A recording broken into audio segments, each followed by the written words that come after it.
नमस्कार, मैं ऋचा भाटिया आप सभी का स्वागत करती हूँ आरोग्य में। मूत्र एक ऐसी वस्तु है जिसे बहुत से लोग शायद छूना भी पसंद ना करें, लेकिन दोस्तों यही गंदी वस्तु आपकी कई बीमारियों को नष्ट कर सकती है। जी हाँ, आज हम बात करने वाले हैं स्वमूत्र चिकित्सा या शिवाम्बु चिकित्सा के बारे में, जिसके बारे में मान्यता है कि हमारे पेशाब में इलाज करने की अहम क्षमता होती है और यह भी किसी दवा से कम नहीं है। अर्थात हम अपने पेशाब के द्वारा बहुत से रोगों को दूर कर सकते हैं। इस बारे में और तमाम जानकारियां देने के लिए और आपको हर रोग से निरोगी बनाने के लिए हमारे साथ मौजूद है वैद्य दीपक कुमार जी। वैद्य जी, आपका बहुत बहुत स्वागत है हमारे इस कार्यक्रम में। वैद्य जी, आज हम स्वमूत्र के बारे में बात करने वाले हैं। अगर इसकी बात की जाए तो शायद बहुत अजीब सा लगता है, लेकिन मैं चाहती हूँ कि आप हमारे दर्शकों को स्वमूत्र चिकित्सा के बारे में बताएं। ऋचा जी, विषस्य विष औषधम, मतलब विष की चिकित्सा विष द्वारा ही होती है। और हमारे भाव प्रकाश में लिखा भी है, नरमूत्र मरमहंति सेवतनम तद्रसायनम रक्तापामारहम तीक्ष्णम स क्षार लवणम स्मृतम, मतलब नरमूत्र क्षार युक्त, खाज खुजली दूर करने वाला और दीपन युक्त होता है। दूसरा, मानुषम क्षारकटम मधुरम लघु चोच्यते चक्षुरोग हर बल्यम दीपन कफ नाशनम, यानी के मानव का मूत्र आंखों के लिए बहुत अच्छा है, बल्य है, दीपन है, अग्नि बढ़ाने वाला है, कफ नाश करता है और साथ ही साथ मधुर भी है और क्षार युक्त भी है। तो हम इन छोटे से प्रयोग से, मैंने अपनी जिंदगी में देखा कि कुछ लोग जो दवाइयों से ठीक नहीं हो पा रहे थे और उन्होंने मुझे बताया कि हमने स्वमूत्र चिकित्सा की और हमें बहुत लाभ मिला। और किसी भी दवाई के प्रयोग से हम किसी रोगी को ठीक कर सकते हैं, तो वह दवा का काम करती है, वह दवा है। और यदि स्वमूत्र से यदि कोई अपना चिकित्सा खुद कर सकता है या करता है, तो वह भी एक दवा का रूप है।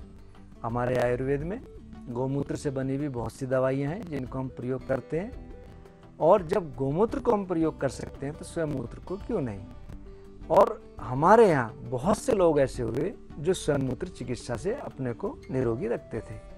हमारे एक भूतपूर्व प्रधानमंत्री हुए मोरारजी देसाई, वह चिकित्सा करते थे। जॉर्ज फर्नांडिस, काका कालेलकर और विनोबा भावे जी, इन लोगों ने बहुत चिकित्सा इसकी की है, स्वमूत्र प्रयोग करते थे।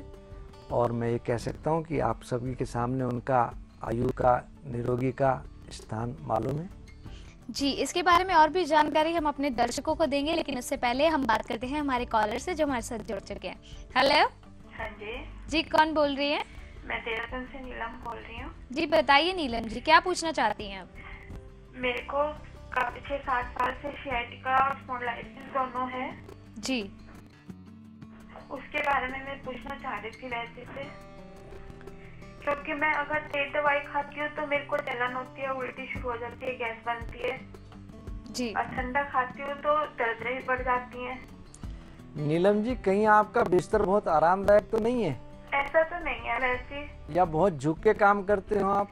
काम तो वैसे मैं कर ही नहीं पाती हूँ, मैं सिर्फ फुलके 5-6 बनाती हूँ, 3 मेंबर हैं हम लोग फैमिली में जी। तो ऐसा तो नहीं है।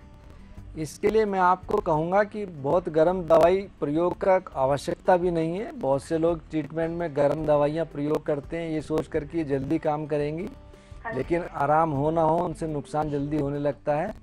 तो आप एक काम करें, 100 ग्राम अश्वगंधा चूर्ण, 2 ग्राम वृहतवात चिंतामणि और 10 ग्राम मुक्ता शुक्ति मिला लें। इसको सुबह शाम छोटे वाली 1-1 चम्मच दूध के साथ सेवन करें। आपकी नसों में थोड़ी ताकत आएगी। और साथ ही साथ हमारी फार्मेसी द्वारा निर्मित मनोहरबूंद रामफल वटी और शिलाजीत वटी, आप इनको सेवन करें। दिन में 2 बार भोजन के बाद 2-2 गोली, और यदि गर्मी लगती हो तो 1-1 गोली कर सकते हैं। वैसे 2-2 गोली से कोई दिक्कत किसी को होती नहीं। आप इनकी 2-2 गोली दिन में 2 बार सेवन करें और साथ में झुककर बिल्कुल काम ना करें। आपका गद्दा बहुत सॉफ्ट ना हो, पतला रुई का गद्दा प्रयोग करें। और साथ ही साथ रासना सप्तक क्वाथ, इसका सेवन जरूर करें। कोष्ठ शुद्धि रहे इसका ध्यान रखें। दही, खटाई, अरहर, उड़द, राजमा, इस तरह की चीज़ें, बॉयली चीज़ें, इनको बचें, इनको प्रयोग ना करें। और झुककर बिल्कुल काम ना करें, स्ट्रेट रहें, कोशिश करें झुका आप ना पाएं। और ऐसा कोई काम ना करें जिससे आपकी गर्दन या कमर पे झटके लगे या कुछ दर्द की अनुभूति महसूस हो। वजन बहुत ज़्यादा ना उठाएं। और महानारायण तेल आप ले लें। कोई अगर आपके यहाँ मालिश करने वाली हो तो बहुत ज़्यादा अच्छा, हल्के हाथ से मालिश करवाएं। और उसके बाद किसी गर्म पानी की बोतल से सिकाई करवा लें तो आप ये देखेंगे सियाटिका और साथ ही साथ सर्वाइकल स्पॉन्डिलाइटिस ये दोनों ठीक होंगी। आपको किसी प्रकार की दिक्कत नहीं होगी।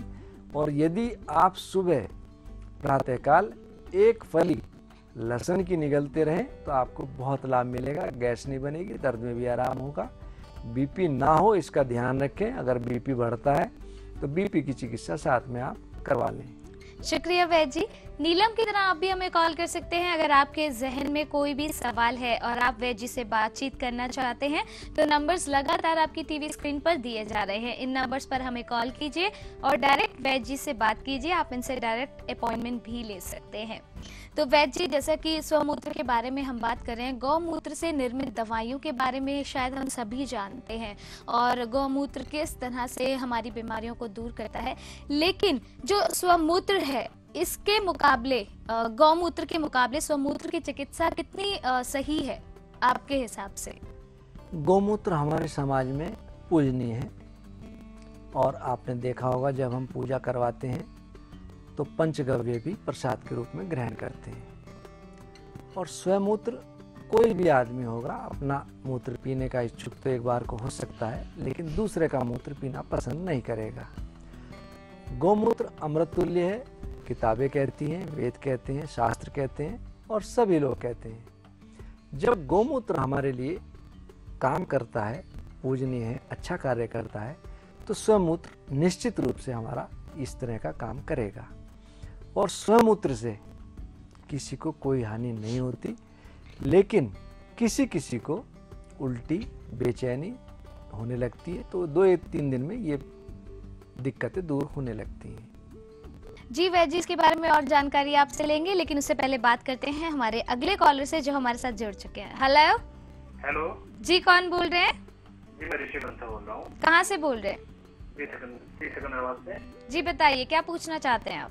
जी, वैद्य जी से पूछना चाहता है कि मुझे पिछले कुछ टाइम से बुखार आता है, टाइम पीरियड पे, और जिससे मुझे कमजोरियाँ महसूस होती हैं और पैरों में दर्द सा महसूस होता है। कितने समय से बुखार आ रहा है आपको? जी, पिछले कुछ 3-4 महीने से। क्या कहीं टेस्टिंग में कोई बीमारी का कारण पता लगा? जी, कारण कोई नहीं, सब ठीक आता है, कोई दिक्कत नहीं आती, लेकिन अचानक ही कुछ टाइम में एक नॉर्मल बुखार आता है। कई बार कुछ समय के पश्चात बुखार आने लगे तो हम ये मान के चलते हैं कि हमारा इम्यून सिस्टम वीक पड़ गया। तो इसके लिए आप गिलोय घनवटी, शंशमणिवटी और दूसरा सुदर्शन घनवटी, दोनों की 2-2 गोली दिन में 2-3 बार प्रयोग करें और साथ में उस कारण को देखें कि जिस कारण से आपको बुखार बनता है। बहुत से लोग बहुत ज़्यादा मेहनत करते हैं, थकान के कारण ये दिक्कत आती है। आप अपना टेम्परेचर सुबह का और शाम का दोनों टाइम का नोट करें और इस चीज़ को नोटिस करें कि किसी चीज़ को खाने के बाद आपको दिक्कत तो नहीं होती, या बहुत ज़्यादा मेहनत या बहुत ज़्यादा कार्य करने के बाद दिक्कत तो नहीं होती। कुछ लोग बहुत ज़्यादा ड्राइविंग करते हैं तब भी ये दिक्कत बन जाती है। अब ठंड का मौसम है तो ठंडी चीज़ों से बचें, ठंड से बचें और कोशिश करें कि विरुद्ध आहार ना लें। दही वगैरह बहुत से लोग रात्रि में सेवन करते हैं। आयुर्वेद की दृष्टि से रात्रि में दही सेवन निषेध है, नहीं करना चाहिए। 12 महीने अब देखते हैं हम कि तरबूज आ रहे हैं। आप तरबूज गर्मियों में खाएं, सर्दियों में इसका प्रयोग ना करें। और बहुत से लोग शादी ब्याह में रात को देखा मैंने कि पार्टीज़ के अंदर तरबूज रात को खाते हैं, जो कि बहुत गलत है। फ़ायदा तो कुछ है नहीं, नुकसान ज़्यादा है। इस तरह की चीज़ों से बचें और इस शंशमणिवटी से और सुदर्शन घनवटी से आपको निश्चित लाभ मिलेगा। यदि आपको लगता है कि असर कम है तो आप 1 ग्राम स्वर्ण बसंत मालती ले लें और 10 ग्राम गोदंती, इन दोनों को मिला लें। दिन में 1 या 2 बार आवश्यकता अनुसार शहद या दूध इसके साथ सेवन करें तो मैं आपको कह सकता हूँ कि बुखार कैसा भी हो दूर होगा। और यदि किसी इन्फेक्शन के कारण है तो उसको ज्ञात करना पड़ेगा कि किस कारण से आपको ये दिक्कत बन रही है। आप अपनी टेस्टिंग करवाएं या हो सके मेरे से आके मिल लें, तो मैं आपको देखता हूँ कि किस कारण से दिक्कत बन रही है। उस कारण को दूर करेंगे तो बुखार निश्चित रूप से दूर होगा। लेकिन कई बार बहुत से लोग पानी कम पीते हैं, पेशाब में इन्फेक्शन बार बार बनने लगता है, ध्यान नहीं देते, तब भी ये दिक्कत बनती है। इसके लिए आप पानी की मात्रा थोड़ा बढ़ाकर रखें। शुक्रिया वैद्य जी। तो इनकी तरह आप भी हमें कॉल कर सकते हैं और डायरेक्ट बातचीत कर सकते हैं वैद्य दीपक कुमार जी से। दर्शकों, आपसे एक बात कहना चाहूंगी, बीमारी चाहे छोटी हो चाहे बड़ी, आपको हमेशा डॉक्टर से कंसल्ट करके ही उसका ट्रीटमेंट लेना चाहिए। तो अगर आप वैद्य जी से अपॉइंटमेंट भी लेना चाहते हैं तो लगातार आपकी टीवी स्क्रीन पर ये नंबर्स दिए जा रहे हैं, इन नंबर्स पर कॉल कीजिए और बातचीत कीजिए डायरेक्ट वैद्य जी से और इनसे अपॉइंटमेंट भी लीजिए।